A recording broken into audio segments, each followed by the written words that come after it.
ఒక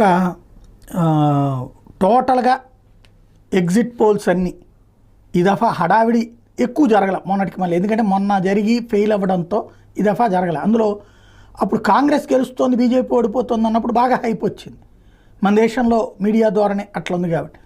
ఇప్పుడు బీజేపీని గెలుస్తుంది అనగానే డౌన్ ప్లే అయింది. ఓవరాల్గా చూసుకుంటే రెండు రాష్ట్రాల్లోనే కూడా ఎన్డీఏదే హవా అని 4 ఎగ్జిట్ పోల్స్ చెప్పినాయి.